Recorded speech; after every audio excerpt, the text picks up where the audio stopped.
Hey guys, what's up? It's Rye. Potomac Housewives, Season 6, Episode 3, review. Let's get into it. I'm not even going to waste no time on this one, all right? So, the episode starts off with Robyn. She's in the house being lazy, kind of going through it, moping and poping, going through the motions. And you got Juan walking around the house kind of annoyed and, rolling his eyes and mad that Robyn's taking all day to get the kids up. So she has the kids got to get up at 8:30. Robyn ain't getting the kids up till 8:35, and the kids got to get up at 9. She got an alarm set for 8:55 and stuff like that. So she's just kind of moping and poping, going through the motions. So then she's getting her kids up for school. All she got to do is go upstairs and get them up, get out the bed, and go tell them to go sit by the laptop. So you got Juan walking around the house come on, Robyn, girl, get it together. This is not cool. You just not doing what you need to do. You're slacking around the house. And Robyn's just laying in the bed it's the pandemic. I don't know what to say. It's the pandemic. And Juan is just you got to get it together, Robyn. Come on. He just kind of just walks away. Or walks out of the bedroom, rather.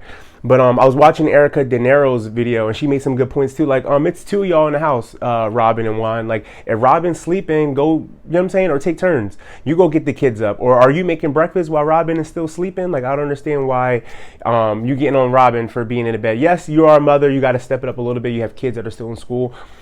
But at the end of the day, too, Juan, are you help? What the hell were you doing while Robyn's sleeping? Because it looked like he just was in the bathroom getting himself together and then expecting Robyn to do. You know what I'm trying to say? You ain't that busy, Juan. Okay, I know you're a basketball coach, but you ain't in the NBA. You ain't no NBA coach. So Juan, there's no reason why you can't go help Robyn out, or you know what I'm saying, or maybe y'all do the first half of the school week. And then you do the last half. You know what I'm saying? Split the days in half so that it's not just Robyn's the only one waking the kids up every day. And then also too, help your girl out. Don't just be coming down on her if she's, depressed or going through it.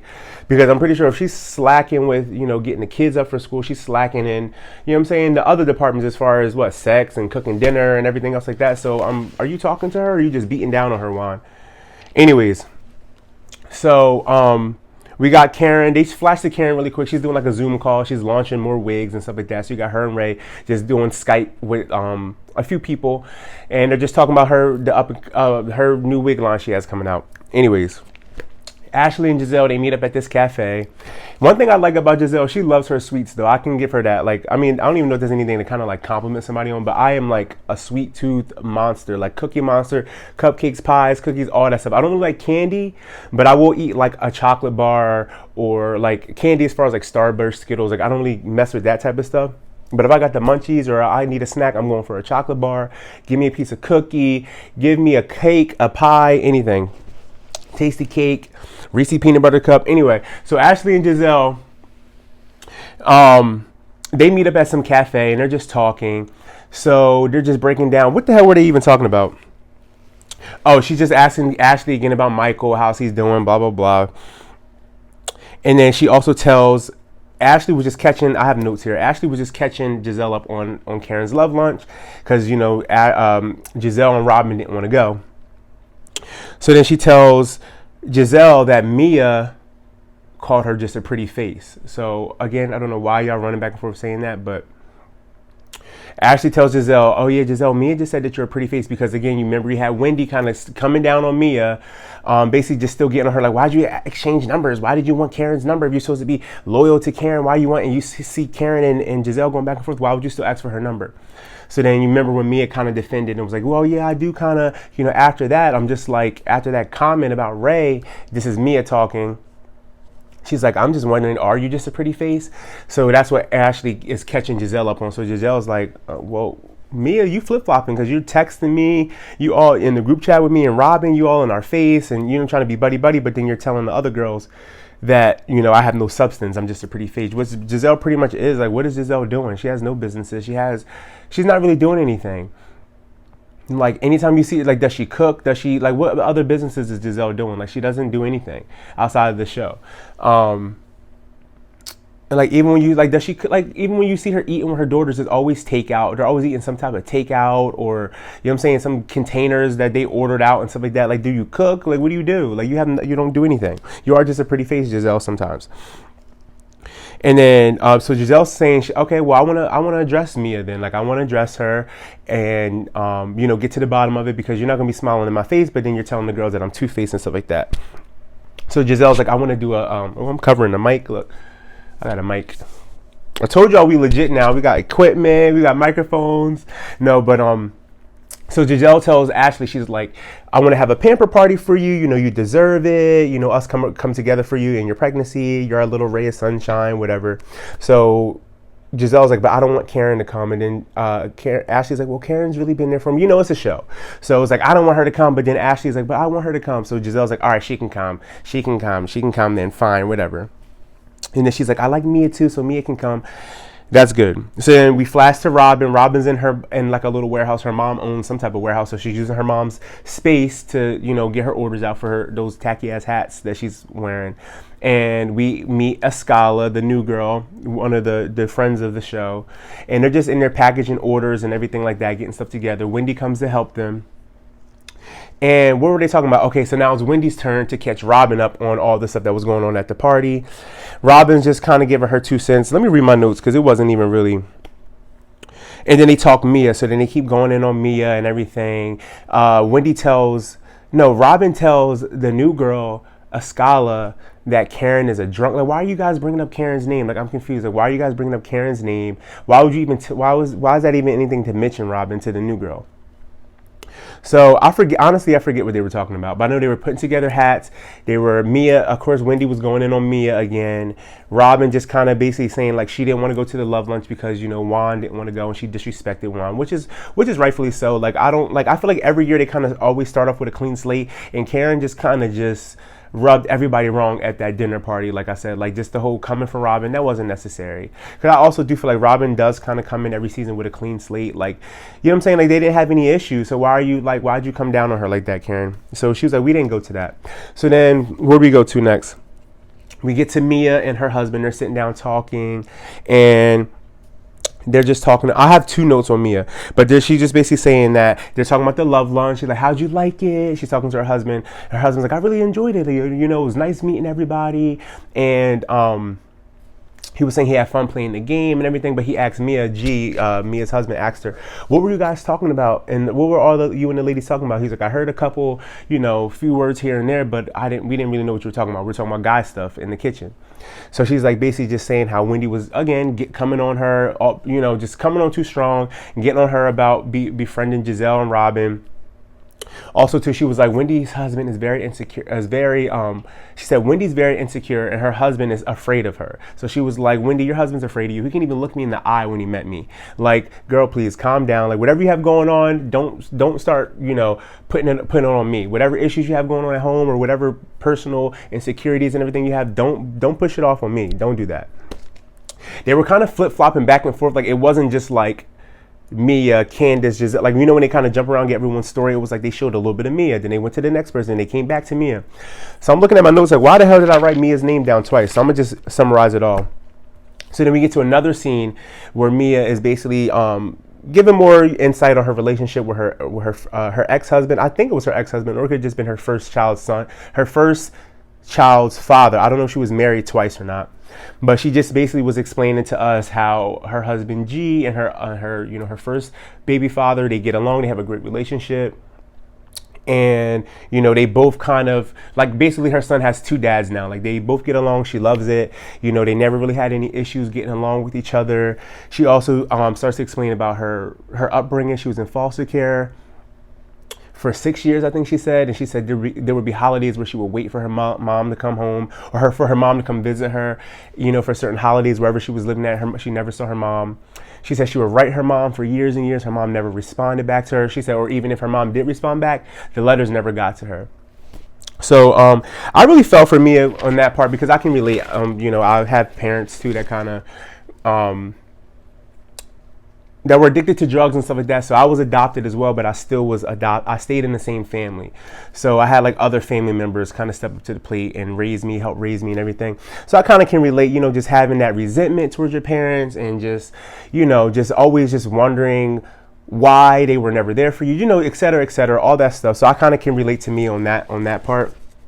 You know, and then it's like, once you're older and you try to accept things, it's still hard for you to try to have that relationship with your parents.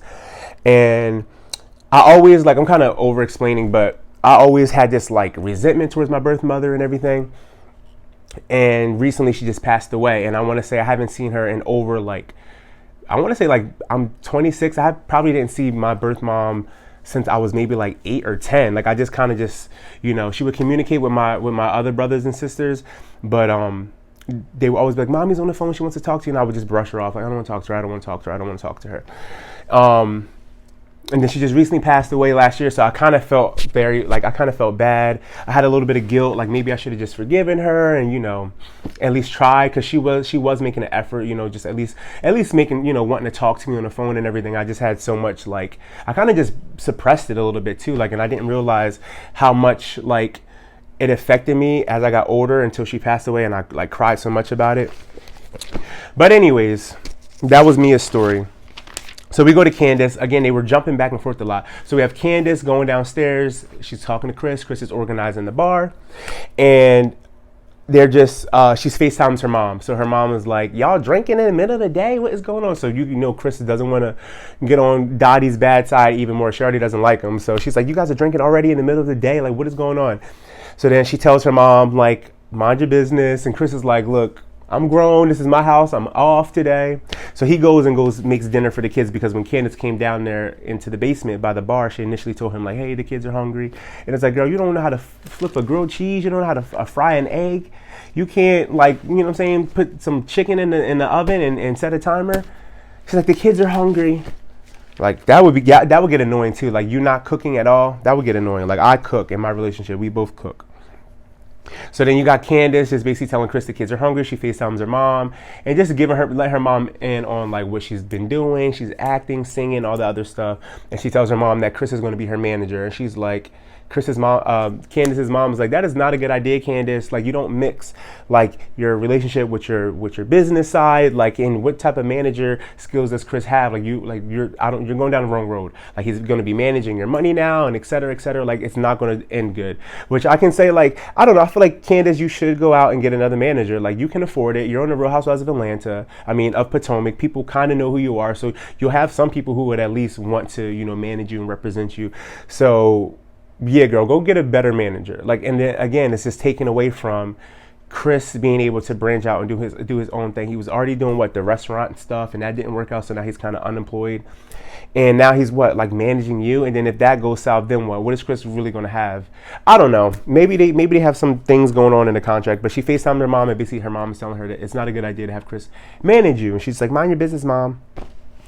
We go to Wendy and Karen. So Wendy is going to Karen's house, and I love how, like, I don't know, I'm very nosy, so I love how we are seeing like every little bit of, like, not every little bit, but I love how when we go to Karen's house, we see her room, we see the closet, we see the kitchen, we see, you know, the family room, we see the living room with the nice furniture that's off limits. So now Wendy comes to Karen's house and we go in the basement. Like I said, I just feel like we don't see a lot of people's houses. Like, I don't know. That's a whole nother thing. That's just me being nosy. So they go in the basement, and basically Wendy is telling her. Well, first I was cracking up because Karen had sushi, and Wendy is like, "What is this? Where's the Nigerian food? What is this?" So basically Wendy goes to Karen's house and just asking her for some advice on some candles. And I mean, candles. She's asking her like, "Hey, Karen, I know you have a business. You have your perfume. You have the wig line. I just need some advice." And then they also do a flashback that didn't air on the show where Wendy and Karen went out to eat. And Wendy was basically, you know, trying to pick Karen's brain again on, you know, just the business side of things and how to run a business and everything else like that. So she's just basically talking to Karen about her candle line, and Karen's just like, "Well, what's your budget? Whatever your budget is, double it. Who's your audience? You know, why should we buy from you? What's your business plan?" All the other stuff. And Wendy's just like not prepared. She's like, "Oh my God, like I thought I was doing good, but I'm like nowhere near ready to start this business like I thought I would." But Karen smells her candle. She said it smells good. Wendy says she wants to be like the next Martha Stewart, the Black Martha Stewart, all the other stuff.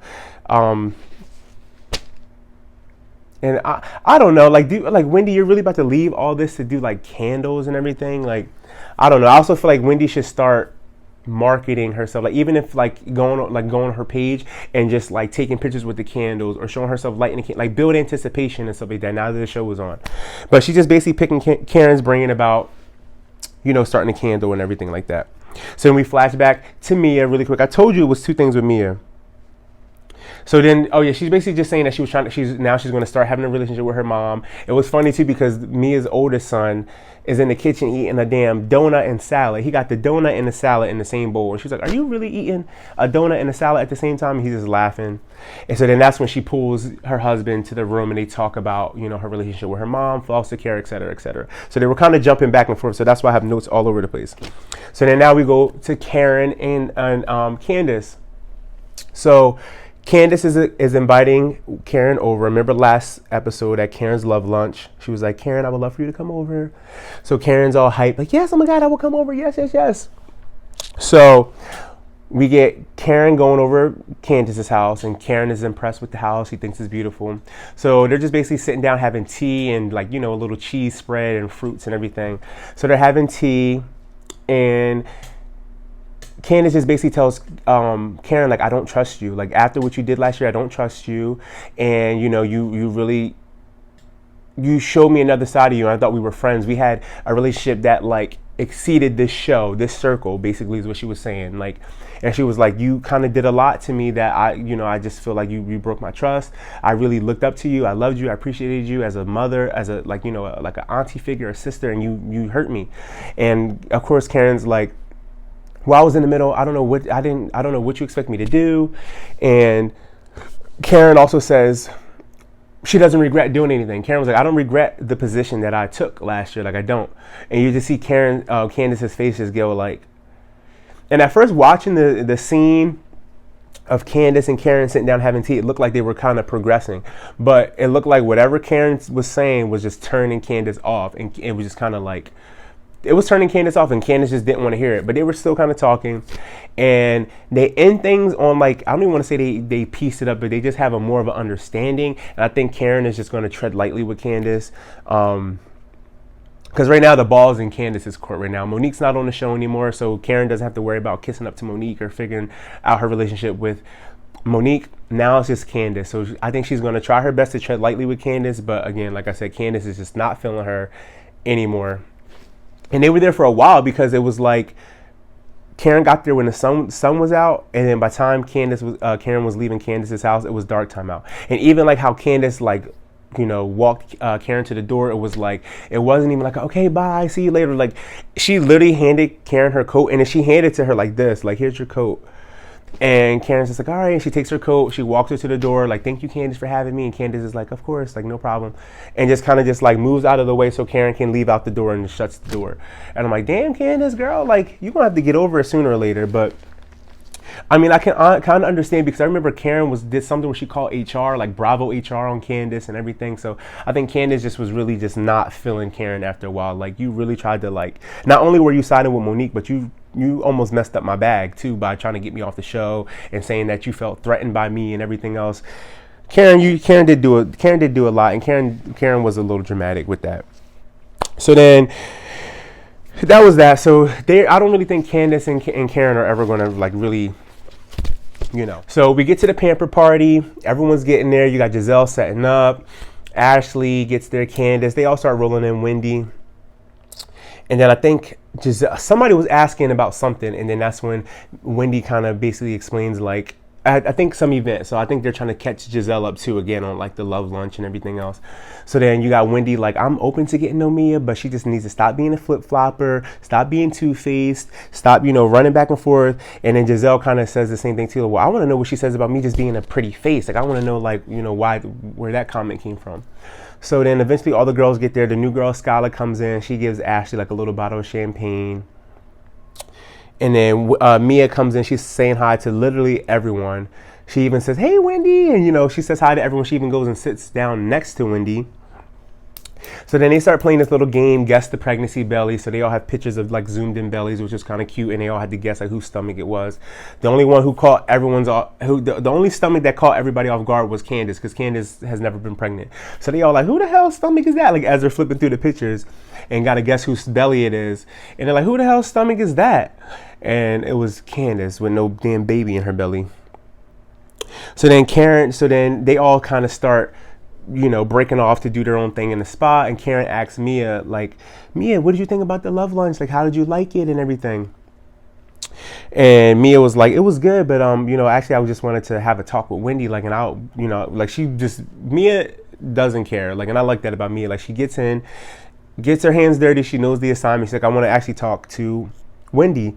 So they start going back and forth, and Wendy's just still getting on her again about what the hell was Wendy even kind of like getting on her about? Just the same stuff, like, you know, where's your loyalty? Where's your this? Where's your that? You're two-faced. He was also saying too, like, I didn't appreciate how you were talking with your hands and doing all that. And Mia was like, I talk with my hands. Like, you're gonna have to get used to it. That's my demeanor. If you don't like it, go move over there. And Wendy was like, I didn't come for you at Karen's house because I was being respectful and that was somebody else's house, but I have time today. We are not in somebody else's house. I have time today. I am Zen Wen. I'm Zen Wen.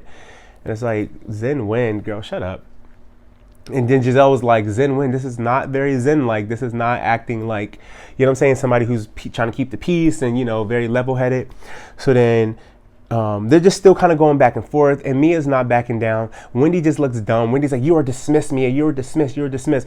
And Mia's like, you clearly have some insecurities and some problems going on at home. And Wendy's like, no, you got problems going on at home. That's why you got your clit fixed.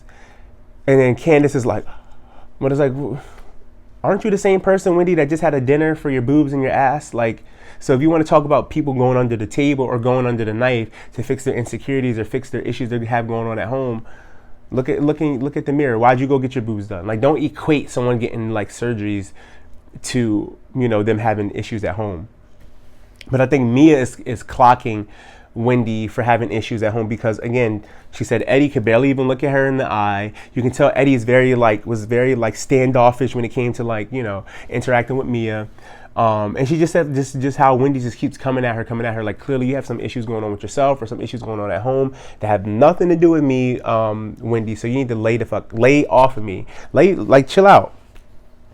So then I think they just all just kind of start talking, and Mia starts explaining how she was a stripper. She used to strip in ball gowns, and they're all looking at her like, ball gowns, okay. And Gizelle was like, so were you an escort? And Mia was like, yeah, I was. She's like, but I didn't have sex. She's like, they just kind of pay you to keep them company and, you know, for you to just kind of just, you know, dance sexually, but like nothing too crazy. I'm not, you know, taking my clothes off for any of them. So, but I did start off as a bartender, then eventually I became a stripper. So I'm like, I wonder how long that transition was from bartending to like stripping. But anyways, because I feel like her and her husband, like, I just hope she doesn't get caught up in saying that she was a bartender, but then we already know now that she was a stripper. So I feel like she's trying to like, I was a bartender, but then I became a stripper. Like, okay. Because even when they played that game last week at Karen's house, they asked G and Mia how they met, and she was like, at the strip club, I was a bartender. So then it was like, I wonder how long it was between her being a bartender and a stripper. And then it's like, was G okay with her being a stripper? Like, you know what I'm trying to say? Like, before he wifed her up. They were all kind of just still going back and forth. Wendy was again just doing too much at the spa. Even Candiace said it. Candiace was just like, girl, you're doing too much, Wendy. Calm down. You were puffing up your chest too much. Like, I don't want to see Mia kind of pulling you out of character. Like, for what? So you had Candiace and Candiace and Wendy break off and do their own thing. So you had Ashley and Askale break off and get their feet done. I think, of course, when Gizelle and Robyn went off and did their own thing. Mia and Karen went and got like a massage. And then I can't remember what Wendy and Candiace did, but Candiace said in both her confessional and when she was talking to Wendy, she's like, I don't want her getting you bent all out of shape. Like, you need to calm down. Like, you're doing too much. Like, relax. And Wendy was just basically going on and on about how she's not appreciating how Gizelle is acting. Like, Gizelle isn't even, you know, appreciating her sticking up for her. Like, because Gizelle was kind of telling Wendy, like, Wendy, calm down. So when Mia and Karen left out of the spa to go get their massage, Gizelle was like, Wendy, like, calm down a little bit. Like, you were just jumping on this girl a little too much. And Wendy was just basically like, no, I'm not. And, you know, going off and off. And Gizelle was like, you're not even letting the girl speak. Like, I can't even understand what she's saying. And Wendy was like, dang, you didn't just hear what she said? She said this, and that. And Gizelle was like, well, I can't even hear what she's saying, Wendy, because you keep going on and you're over talking her. So I think Gizelle is still trying to give Mia like the benefit of the doubt and still trying to, you know what I'm trying to say? Because I feel like also too, Gizelle has been on this show long enough to know what it is. So she hasn't totally, you know, crossed Mia off the list as far as to getting to know Mia and everything. But I think she's also just giving Wendy, like, we all are giving Wendy the side eye. Like, Wendy, calm down. Like, why are you so hype on Mia right now? Like, calm it down. Like, you're doing too much. So then Wendy says in her confessional, like, I just think it's funny how how Gizelle's reacting to me and telling me I need to calm down when I'm sticking up for her. I'm defending Gizelle. Wendy, when has Gizelle ever needed defending? Gizelle has been on the show longer than you, Wendy, and she probably will be on the show longer than you. Like, when has she ever needed defending? And it's funny because this storyline low-key has nothing to do with Gizelle, but she's getting wrapped up in it. Like, you see how she's getting like wrapped up in it? Giselle doesn't have to do much. She really does. Gizelle has been getting by almost every season, not really doing a lot.